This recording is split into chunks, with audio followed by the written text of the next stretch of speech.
Well, hello friends, welcome to another episode of Bollywood This Week. मैं अमर अंसारी आप सभी लोगों का चियान विक्रम, जयम रवि, कार्ति, ऐश्वर्या राय बच्चन, शोभिता धूलिपाला, त्रिशा, मणिरत्नम एंड ए.आर. रहमान की फिल्म पोनियन सेल्वन 1 यानी कि PS1 के डे नंबर 4 के बॉक्स ऑफिस कलेक्शन एपिसोड में तहे दिल से हार्दिक स्वागत करता हूं। क्या हो रहा है मेरा भाई, 2022 हिंदी भी एंड इंडियन फिल्म इंडस्ट्री के लिए बहुत ही अच्छा साल रहा है।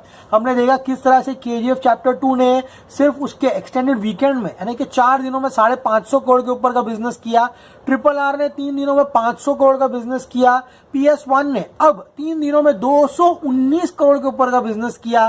ब्रह्मास्त्र ने 3 दिनों में 225 करोड़ का बिजनेस यानी कि 225 करोड़ का बिजनेस किया। This year has been very good for the Indian cinema. चलिए आज के एपिसोड आगे बढ़ाते हैं, भैया जानने की कोशिश करते हैं कि तमिलनाडु के सारे रिकॉर्ड टूट चुके हैं। But friends, this has been absolute amazing year, specially मेरे लिए, क्योंकि गाइस बीस्ट, वालीमाई, विक्रम, ये तीनों फिल्में जब हमने ट्रैक की, it was a learning curve and learning experience for the state of Tamil Nadu. किस तरह से उनके रिकॉर्ड स्टैंड होते हैं। ये गाइस एकमात्र 2.0 थी, उसके बाद बिगल थी। ये दोनों ही फिल्में थी रिकॉर्ड्स को लेकर, लेकिन अब जब ये 3 फिल्में मैदान में उतरी तब रिकॉर्ड्स बने और नए नए रिकॉर्ड स्थापित हुए। तमिलनाडु में 3 दिनों के वीकेंड्स के रिकॉर्ड 66.9 करोड़ बीस्ट। उसके बाद गाइस बात करूं विक्रम की, 61.6 था। सरकार 66.6 करोड़ था। लेकिन गाइस यहाँ पर पोनियन सेल्वन ने जो वीकेंड का रिकॉर्ड है तमिलनाडु का, उसको तोड़ दिया है। Day number 1 Tamil Nadu 26 crore, day number 2 20.5 crore and day number 3 25.5 यानी 25.5 करोड़ की कमाई जो है यहाँ पर इस फिल्म ने कर ली है। अब सबसे फनी बात क्या है, ध्यान से सुनो तुम लोग। ओवर रिपोर्टिंग आपने बहुत सुना होगा कि कलेक्शन आ रहा है 1-3 करोड़ यहाँ पे रिपोर्ट कर रहे हैं, लेकिन अंडर रिपोर्टिंग कभी सुना है? हमारे चैनल पे हमने बहुत बार सुना है। हमने सूर्यवंशी का टाइम देखा, ये कलेक्शन आ रहा था 10, प्रोड्यूसर दे रहा है 8.5। हमने ये गुड न्यूज के टाइम पर भी देखा था, बहुत सारी साउथ फिल्म में टाइम पे देखा है। आज यहाँ पर पोस्टर जो रिलीज किया प्रोड्यूसर ने, वो बस 200 करोड़ है, ना प्लस ना माइनस। तो एक नंबर दे दिया उन लोगों ने। They have not given the exact numbers मैं आपको बता रहा हूँ। Let's see इसके बाद जो अगला पोस्टर आएगा उसमें अप एंड डाउन कितना होता है, क्योंकि गाइस प्रैक्टिकली स्पीकिंग पहले दिन का पोस्टर इनका 80 करोड़ का था, दूसरे दिन फिल्म में 70 करोड़ कमाया ही कमाया, यानी कि 150 2 दिन में आया ही आया है। तो क्या तीसरे दिन 50 करोड़ आया क्या? असंभव है गाइस। तीसरे दिन भी 70 करोड़ के ऊपर कलेक्शन आया है। चलिए आज के एपिसोड आगे बढ़ाते हैं। सो गाइस पोनियन सेल्वन ने यहाँ पर the highest Sunday for Tamil Nadu film इतिहास में स्टेट में किसी ने भी संडे को 25.5 करोड़ कमाई नहीं की थी। पोनियन सेल्वन 1 ने 25.5 करोड़ कमाए, हाईएस्ट संडे करके 72 यानी कि 72 करोड़ का हाईएस्ट वीकेंड रिकॉर्ड किया है।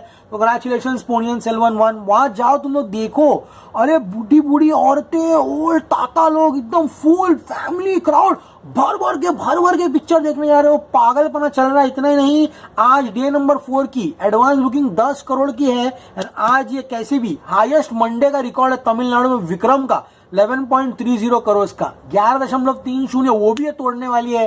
तो लोग बोलते हैं साउथ की फिल्म में 3 दिन की दिवाली है, ये बम्पर है मेरा भाई। दशहरे की छुट्टी आ रही है।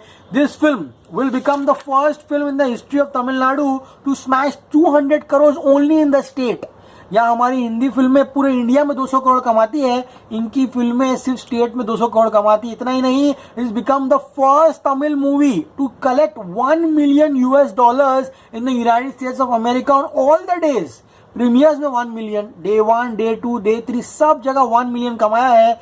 इतना ही नहीं गाइज, सिंगापुर में ऑल टाइम रिकॉर्ड बनाया इस फिल्म में। एंड बात करूं गाइज यहाँ पर टिकट सोल्ड की, तो विक्रम के जो फुटफॉल्स थे वो हाईएस्ट फुटफॉल्स थे in the state of Tamil Nadu. यानी कि तमिलनाडु में पहले 3 दिनों में विक्रम ने सबसे ज्यादा टिकटें बेची थी। यहाँ पर उसका रिकॉर्ड PS1 ने तोड़ दिया है। Industry hit Ponniyin Selvan.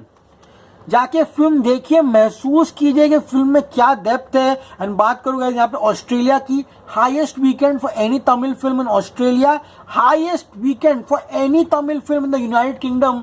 And 2022 में सबको पीछे छोड़ दिया। RRR, ब्रह्मास्त्र, KGF चैप्टर 2, इन सबका यूके में रिकॉर्ड इसने तोड़ दिया है। This is an absolute humongous achievement. इतना ही नहीं, Hindi collections have been really good. Hindi में पहले दिन 1.85 करोड़, दूसरे दिन 2.50, तीसरे दिन 3.25 करोड़, यानी कि हिंदी में भी 7.60 करोड़ का कलेक्शन जो है वो कमाया है वो कहते हैं ना, कुछ फिल्मों को रिव्यूज की जरूरत नहीं होती, जनता उनको सराखों पर रखती है। ये उनमें से एक फिल्म है। साउथ में इस फिल्म को 4 स्टार्स के नीचे किसी ने दिया नहीं है, क्योंकि इस फिल्म का महत्व वो जानते हैं, फिल्म का स्क्रीन प्ले किस तरह से है वो जानते हैं। बात करते हैं गाइस अब यहाँ पर इसके रिकॉर्ड्स के बारे में। सो गाइस, तमिलनाडु में 3 दिनों में 72 करोड़, एपी तेलंगाना में 3 दिनों में 15 करोड़, कर्नाटका में 3 दिनों में 12.5 करोड़, केरला में 3 दिनों में records 9.75 crore, rest of India यानी कि Hindi version plus this version running in the north 10 crore का कलेक्शन किया। यानी कि इस फिल्म ने 3 दिनों में तमिलनाडु में 119 करोड़ का ग्रॉस किया है, जिसका नेट होता है 101 करोड़। 101 करोड़ इसने 3 दिन में कमा के निकल गया। में तमिलनाडु 72 करोड़ का है, जस्ट इमेजिन। अब ओवरसीज बहुत इंटरेस्टिंग है, क्योंकि गाइस हमारी जब हिंदी फिल्में आती है ना, मतलब लोग समझते हैं कि ओवरसीज मजाक है, ओवरसीज से कुछ भी कलेक्शन आते हैं, ओवरसीज से क्या फायदा है। मैं बार बार बोल रहा हूँ, overseas collections are very important. क्यों पता है? क्योंकि वो कलेक्शन आना अब बंद हो गए। पहले आते थे दिलवाले के टाइम पर, धूम 3 के टाइम पर, पद्मावत के टाइम पर, हाँ सुल्तान के टाइम पर, टाइगर जिंदा के टाइम पर। हाल ही में थोड़ी फिल्में वहां कम पैसा कमा रही है। बात करूंगा यूएसए की, इस फिल्म ने 4.13 मिलियन सिर्फ यूएसए में कमा लिया, यानी कि 34 करोड़ के आसपास कमा के चली गई। यूएई जीसीसी 20 करोड़ रुपया, all time record. Malaysia 15 crore, UK 7, Australia New Zealand 6.25, Canada precisely 1.40 and rest of Asia, इसमें सिंगापुर आता है 8 करोड़। आई थिंक सिंगापुर ही अकेला 6 करोड़ कमा के निकला है। यूरोप की बात करूं 5.5 crore and rest of the world 2 crore, यानी कि ओवरसीज इस फिल्म ने 100 करोड़ कमाया है। 100.15 crore overseas and 119 crore India gross. इस फिल्म ने 3 दिनों में 219.15। प्रोड्यूसर अगर अच्छे से पोस्टर देता तो हम और जानने की कोशिश करते कौन सी टेरिटरी रिपोर्ट नहीं हुई है, लेकिन प्रोड्यूसर ने 200 करोड़ पे छोड़ दिया है उसको, लेकिन definitely is gone about 200 crore rupees. तो 219.15 करोड़ इस फिल्म ने कमा लिए हैं सिर्फ 3 दिनों में। And all time industry hit for Tamil Nadu. Yes friends, all time record स्थापित कर दिया है पोनियन सेल्वन ने, जो कि बहुत अच्छी बात है। जस्ट इमेजिन हमारी हिंदी ऑडियंस इसको और प्यार देती। कैसे प्यार देती? रिव्यूज ये ऐसे है कि आदमी थिएटर में जाने वाला नहीं जाए। मेरे ऐसा आदमी इसको फिल्म रिव्यू करना है अपनी ऑडियंस के लिए, वो जाने को हिचकिचा रहा था। आप मेरा रिव्यू देखिए जाकर, मैं बाहर खड़े रह के पागल जैसा बोल रहा हूँ, अरे भैया फिल्म देखने जाना चाहिए नहीं जाना चाहिए। इसलिए बोलता हूँ कभी भी खुद फिल्म देखो, परखो और फिर पता चलो। जस्ट इमेजिन यहाँ का सुन के मैं नहीं गया होता फिल्म देखने के लिए, कितना बड़ा नुकसान होता मुझको। हाँ guys, this film needs your attention. You need to go and watch this film. अब guys बात करते हैं डे नंबर 4 की। तमिल शोज मॉर्निंग 50%, अरे सुबह 50% है रे। हाँ, आफ्टरनून 64 एंड अभी शाम के शोज 70% पर ओपन होने के कगार पर है। लुक एट चेन्नई 592 में 88% occupancy. Bengaluru, look at Bangalore man 357 shows में 29%। आज कामकाज वाला दिन है बैंगलोर, सभी लोगों को मालूम है। अरे केजीएफ के टाइम पर बैंगलोर में लोग वीकडेज पे नहीं जाते थे। हाँ, मदुराई की बात करो 115 शोज में 78% ऑक्यूपेंसी। कोयम्बतूर 132 शोज में 90%। This film is a celebration, it is celebrating. पागल हो गई पब्लिक की फिल्म को लेकर। पौंडीचेरी में 24 शोज हाउसफुल है। बात करो सैलम में 43 में 41 शोज हाउसफुल है। वेल्लूर में 54 शोज में 78% ऑक्यूपेंसी है। दिंडीगुल में 35 शोज में 79। बट त्रिची मेरा भाई, केजीएफ चैप्टर 2 से मैं इसको फॉलो कर रहा हूँ, त्रिची को 99% ऑक्यूपेंसी चल रही है, यानी कि 47 में ऑलमोस्ट 47 हाउसफुल है। इतना ही नहीं, मुंबई में 112। अरे मुंबई में 112 तमिल शोज है यार। सक्सेस देखो, पिक्चर का 29% ऑक्यूपेंसी है। दिल्ली एनसीआर में 40 शोज में 25% की ऑक्यूपेंसी है। Mind blowing. अब गाइस बात करते हैं हिंदी की। मुंबई में 212 शोज है एंड यहाँ पर अच्छी खासी 14% की ऑक्यूपेंसी है। विक्रम वेदा से ज्यादा है। विक्रम वेदा सुबह 7% पे खुली, अभी 12 पे शायद चल रही है। ओके, एपिसोड जब आएगा उसमें डिस्कस करेंगे। दिल्ली एनसीआर 289 शोज में 14%।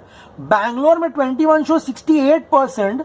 बात करो गाइस यहाँ पे कोलकाता, अरे कोलकाता में 65 शोज में 40% चल रहा है। चेन्नई में 14 शोज में 49% है। जयपुर की बात करो 58 शोज में 22% है। लखनऊ में 16% है 61 शोज में। आज ये फिल्म हिंदी में डेफिनेटली 1.5 करोड़ के ऊपर कमा रही है, क्योंकि फ्राइडे इसका 1.85 करोड़ था। अभी डेफिनेटली फ्राइडे इतना तो कमाएगी नहीं, लेकिन 40% ड्रॉप भी नहीं मिलेगा इसको एंड आज 1.5 करोड़ कमाएगी। Tamil Nadu all time record for a Monday. Vikram का जो रिकॉर्ड था 11.30 करोड़ उसको तोड़ेगी एंड 12 करोड़ कमाई कर लेगी। बात करूं गाइस ऑल की, यानी कि एपी तेलंगाना, कर्नाटका, केरला वहां से 8 करोड़ कलेक्शन आ रहा है, यानी कि केवल south languages 20 crore and Hindi 1.5 crore, यानी कि 21 to 22 करोड़ जिसका केवल इंडिया में आएगा। ओवरसीज 8 पकड़ लीजिए, यानी कि 30 करोड़ ये आज भी कमा के जा रहा है।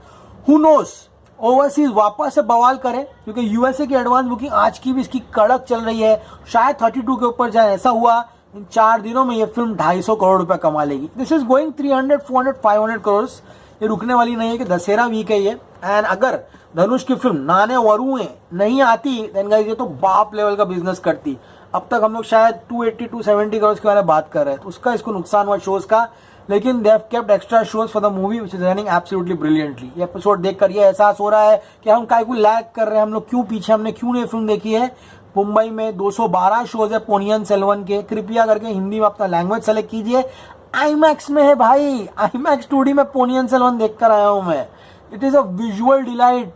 अरे बीजीएम क्या है, बीजीएम की तारीफ लोग डिमांड कर रहे हैं यार रहमान को कि इसका ओएसटी यानी कि ओरिजिनल साउंड ट्रैक रिलीज करो। इससे ऐसे म्यूजिक है इस फिल्म में। लास्ट का क्लाइमैक्स का मैंने अभी उसका प्रीव्यूज देखा। प्रीव्यूज वो होता है जो एक एक्शन सीन पिक्चराइज यानी जिसकी प्रिंसिपल फोटोग्राफी शुरू होती है उसके पहले स्टंट वाले पूरा का पूरा प्री विजुअलाइज करते हैं। अभी आने वाली फिल्में जो है पठान, टाइगर 3 उसमें भी प्री विजुअलाइजेशन हुआ था, शमशेरा का प्री विजुअलाइजेशन हुआ है, पृथ्वीराज का हुआ, यशराज अपनी हर फिल्म का कराता है। मैंने यहाँ पोनियन सेल्वन का प्री विजुअलाइजेशन देखा, पागलपना, बोट के ऊपर एक्शन हो रहा है, crazy. This film needs your attention. PS1 all time industry hit in the history of Tamil cinema. As always say stay cool man.